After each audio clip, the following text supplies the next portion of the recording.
یعنی شکار پہ پلٹ پلٹ پلٹ پلٹ پلٹ پلٹ کر حملہ کرنے والا. اسی لیے تو علی کا نام اب بھی آتا ہے تو لوگوں کو, کچھ لوگوں کو برداشت نہیں ہوتا, کیونکہ علی نے اتنے حملے کیے ہیں کہ آج تک اس کا درد ہو رہا ہے.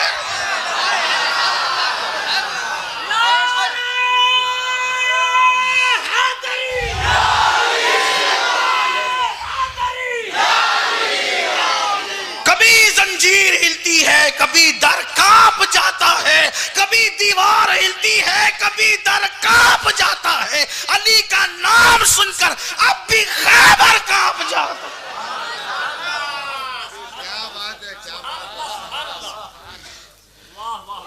کہا ابا جی میں جاؤں گا. عباس 12 سال کا اور ہزاروں کا لشکر ہے سامنے. ابا میں جاؤں گا. کہا کہ تو نے کبھی لڑی نہیں ہے بیٹے جان.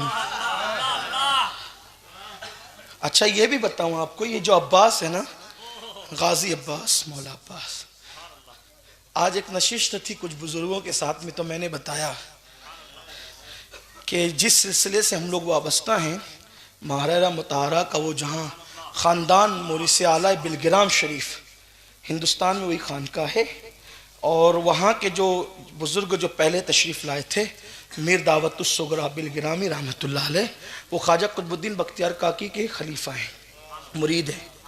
ان کی خانقاہ میں اب بھی حضرت عباس غازی کا علم کا اصل ٹکڑا ابھی بھی موجود ہے.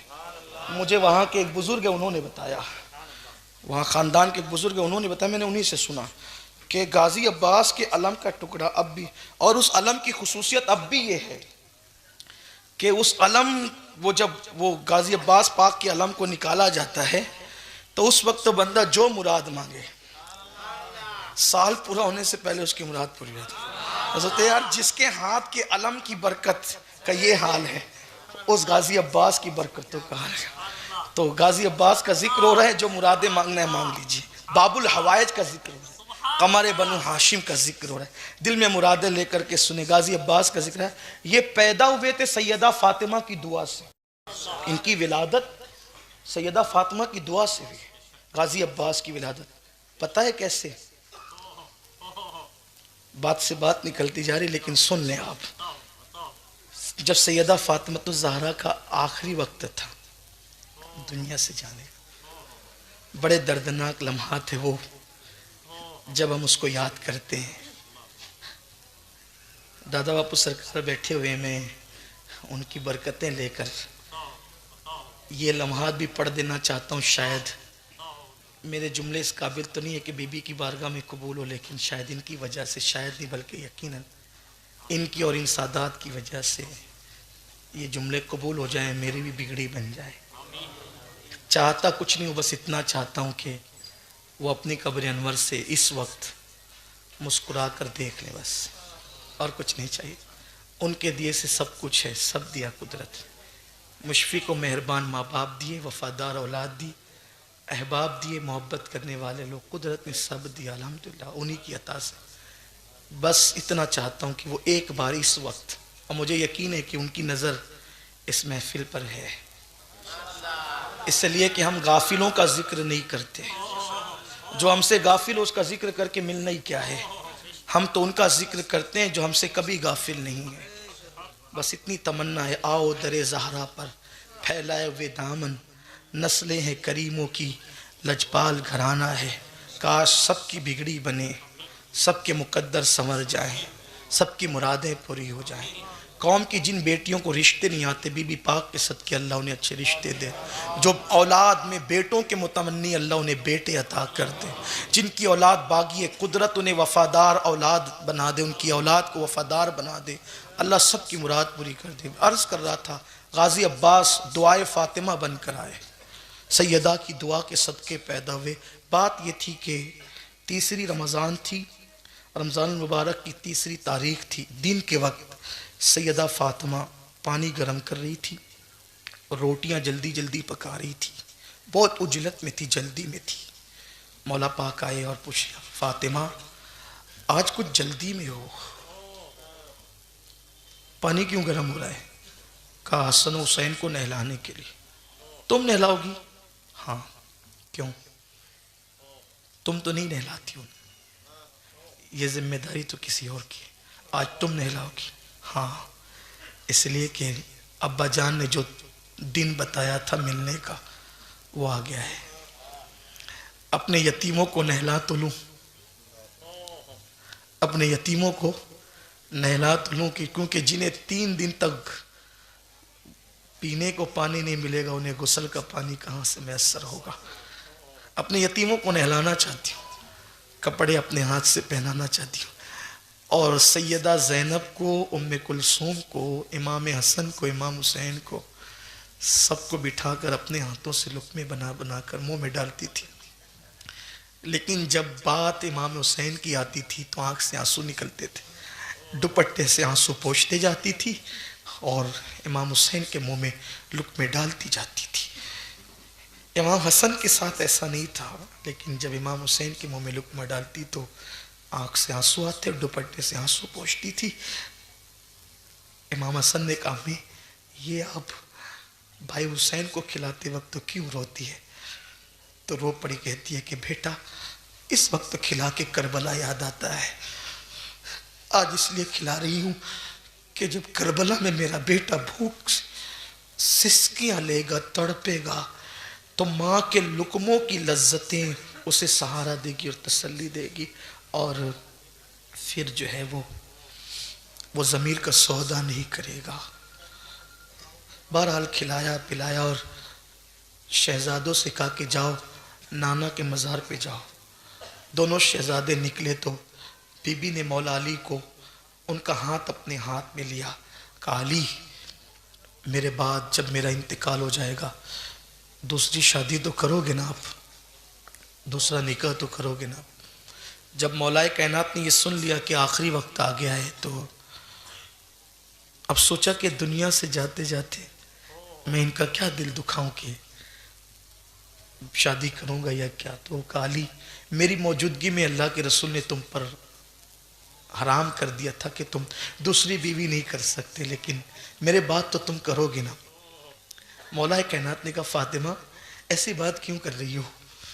تو سیدہ نے کہا تھا کہ کرو گے نا، اور کرنا ضرور کرنا، لیکن میری گزارش ہے علی کہ جب دوسری بیوی کرنا تو کسی بہادر خاندان میں کرنا، جب دوسری بیوی کرنا تو کسی بہادر خاندان میں کرنا۔ کیوں؟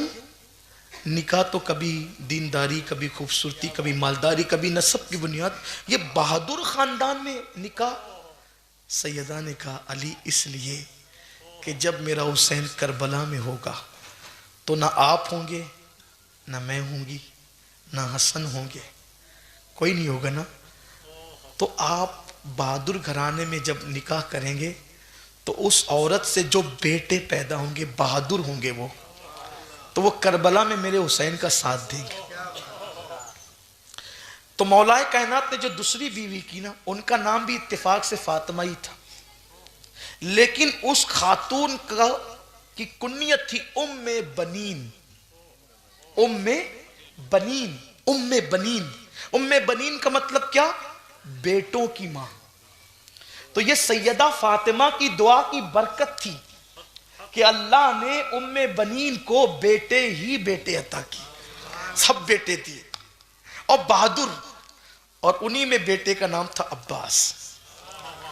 لیکن بات آ گئی تو ام بنین کو بھی سن لیں کہ سوتیلی ماں کبھی اپنی حقیقی اولاد سے زیادہ سوتیلی اولاد سے پیار نہیں کرتی، بلکہ کوئی سوتیلی ماں، اگر کوئی یہاں سوتیلی ماں ہو تو مجھے معاف کر دیں، میں اکثر کی بات کر رہا ہوں، بعض اگر ہو تو الگ بات ہے، لیکن جٹھانی دیورانی کے بچوں سے تو پیار زیادہ ہو سکتا ہے، لیکن سوکن کے بچوں سے پیار میں بہت مسئلہ رہتا ہے، اور پھر خود کے بچے کے مقابل میں تو کسی سے پیار نہیں ہوتا عورت کو، اپنے بچے کے علاوہ کسی سے اتنا پیار نہیں کر سکتی کوئی ماں، لیکن یہ ام بنین اس عورت کا نام ہے۔ جب میں جنت البقیع میں ام بنین کی قبر پر جاتا ہوں تو میں کہتا ہوں اللہ آپ کو جزائے خیر دے، تم نے حق ادا کیا ہے، حضور کے گھرانے کی غلامی کا ام بنین تم نے حق ادا کیا ہے۔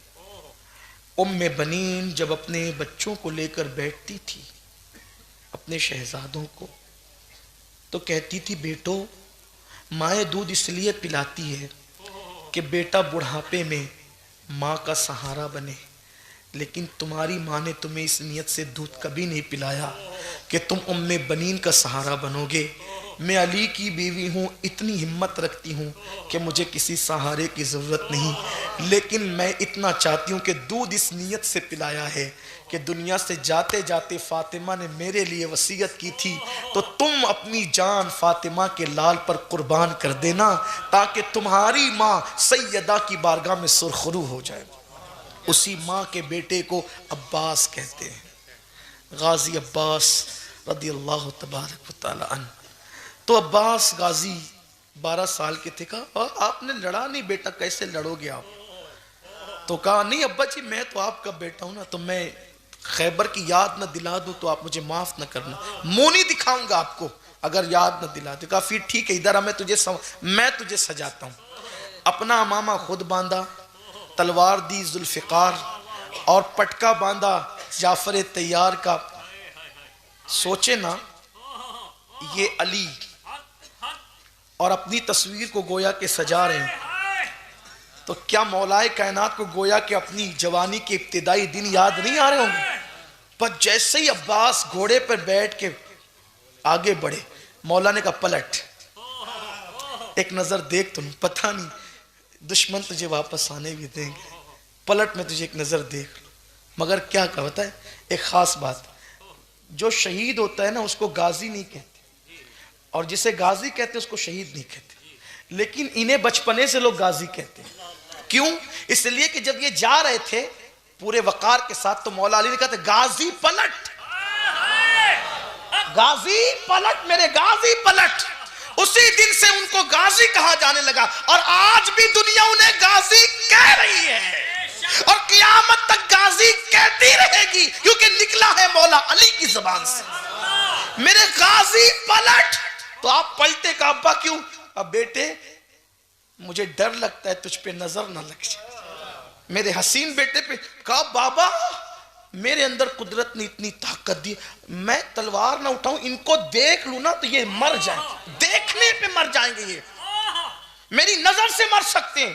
یہاں آ کر کے مجھ سے کسی نے کہا یار اتنا مبالغہ تو نہ کرو کہ نظر سے بھی کوئی مر سکتا ہے۔ میں نے کہا میرے عزیز، تجھے بخاری کی وہ حدیث یاد نہ رہی کہ میرے آقا نے فرمایا جب بندہ نوافل کی کثرت کرتا ہے تو میں اس کے ہاتھ بن جاتا ہوں، اس کی آنکھ بن جاتا ہوں، اس کے زبان بن جاتا ہوں۔ ارے اگر قہر کی نظر سے عبد القادر جیلانی دیکھ لے تو بندہ مر سکتا ہے، یہ تو دادا ہے عبد القادر جیلانی، اگر ان کی آنکھوں میں اتنی تاثیر ہے تو بات کیا ہے ان کی۔ پرتھوی راج کے لیے غریب نواز کہہ دے کہ میں نے پرتھوی راج کو زندہ گرفتار کروا دیا، بول دیا نا گرفتار کروا دیا، ہو گیا گرفتار، ہو گیا گرفتار۔ تو وہاں تو زبان کی بات ہے، آنکھ کی بات ہے۔ بہرحال یہ ہے غازی ابا، انہیں جلدی تھی کربلا میں جان قربان، کہ میری ماں کی وصیت ہے فاطمۃ الزہرا کے بیٹے کے قدموں پہ جان قربان۔ یہاں یہ ادب بھی بتا دوں آپ کو، آج کل اگر کسی کے پاس تھوڑا سا تقوی، پرہیزگاری، علم، عمل آ جائے، وہ کہتے ہیں یار یہ سید لوگ کیا ہیں، ہم بھی تو کچھ ہے نا، تو ہم بھی ان کے برابر بیٹھے ہیں، ہم بھی ان کے ساتھ جو ہے وہ کندھے سے کندھا ملائیں۔ ادب سیکھنا ہے تو عباس غازی سے سیکھو، علی ہی کی اولاد ہے، لیکن کبھی امام حسین کو بھائی نہیں کہا، ہاں علی ہی کی اولاد ہے، اولاد علی ہے، لیکن کبھی بھائی نہیں کہا۔ امام حسین کہتے تم بھائی کیوں نہیں کہتے ہو؟ کہا مولا میرا باپ علی ہے اور آپ کا باپ بھی، لیکن میری ماں کنیز ہے اور آپ کی ماں نبی کی بیٹی ہے۔ کنیز کا بیٹا آقا کی، آقا زادی کی اولاد کو بھائی کیسے کہے؟ یہ تھا ادب، ادب والوں کو یہ مرتبہ ہے۔ قدر والے جانتے ہیں قدر شان اہل بیت، نا قدروں کو کیا پتا، ان کے گھر میں بے اجازت جبرائیل آتے نہیں، قدر والے جانتے ہیں قدر شان اہل بیت، قدر والے جانتے ہیں۔ تو غازی عباس کو جلدی تھی، جمعرات کے دن جب امام حسین نے کہا کہ آج نہیں کل، یہی کہہ رہا تھا، دور ہو گئے نا، بھول گئے۔ میری قوم کا یہی سب سے بڑا مسئلہ ہے، جو جلسے ہی میں تقریر بھول جاتے ہیں، وہ پھر بعد میں جا کے عمل کب کرنا انہوں، چلیں ڈیوٹی کر لیتے ہیں لیکن نوکری کرتے ہیں نا، اہل بیت کی نوکری، آپ کی نہیں۔ اللہ وہ دن کبھی نہ دکھا، حضور کی اہل بیت کی غلامی ان کی نکتو۔ بات دور نکل گئی، وہاں سے فضیلت پہ فضیلت چلتے چلے گئے۔ تو جمعرات کے دن انہوں نے کہا، یزیدیوں نے کہ آج جنگ کرنا ہے۔ مولا حسین نے کہا عباس کو آج نہیں کل۔ کہا مولا اسی دن کے لیے تو آپ جی رہے تھے، بے چین تھے، اب آگے تو کل کیوں؟ فرمایا عباس آج جمعرات ہے، کل جمعہ ہے، اور آج آنے والی شب شب جمعہ بھی ہے، شب عاشور بھی ہے۔ تو ہم یہ چاہتے ہیں کہ زندگی کی آخری رات دل کھول کے سجدہ کر لیں، دل کھول کے اللہ کی محبت میں رو لیں، دل کھول کے تلاوت کر لیں، کیونکہ زندگی کی آخری رات ہے۔ کثرت سے عبادت، جانا تو آج بھی ہے، جانا تو کل بھی ہے، لیکن زندگی کی آخری رات عباس ہم عبادت میں گزارنا چاہتے ہیں۔ اے اہل بیت سے محبت کے دعوے داروں، کتنی حیرت کی بات ہے کہ ان کو مہلت نہیں مل رہی تھی تو وہ دشمن سے مہلت مانگ رہے تھے، دینے والے مہلت مانگ رہے تھے کہ ایک رات کی مہلت دے دو، اس لیے نہیں کہ وصیتیں لکھ دے، اس لیے نہیں کہ کچھ اور کہہ دے، اس لیے نہیں کہ بال بچوں کی حفاظت کا انتظام کر لے، اس لیے نہیں کہ لوگوں کو اور بلا کر تمہارے خلاف جمع کر لے، نہیں، بلکہ اس لیے تاکہ جی بھر کے اللہ کی عبادت کر لے۔ وہ مہلت لے کر عبادت کر رہے تھے۔ یہاں قدرت نے مہلت دی ہے مگر عبادت کا ٹائم نہیں، عبادت کا وقت نہیں۔ واٹس ایپ کے لیے، فیس بک کے لیے، یوٹیوب کے لیے، غیبت کے لیے، چگلی کے لیے، کھیل کے لیے، سب چیز کے لیے ٹائم ہے، عبادت کے لیے ٹائم نہیں ہے۔ پچھتاؤ گے میرے عزیز، بہت بڑی غلطی کر رہے ہو۔ زندگی قدرت نے مفت میں دی ہے، آج اس کی قدر نہیں ہے۔ جس دن روح حلق میں آ کر اٹکے گی، حلق میں آ کر، اس دن پچھتاؤ گے کاش زندگی کے سرمایے کی قدر کر لی ہوتی، اللہ کی عبادت میں وقت گزار لیا ہوتا۔ تو آج ہم پچھتاتے نہیں،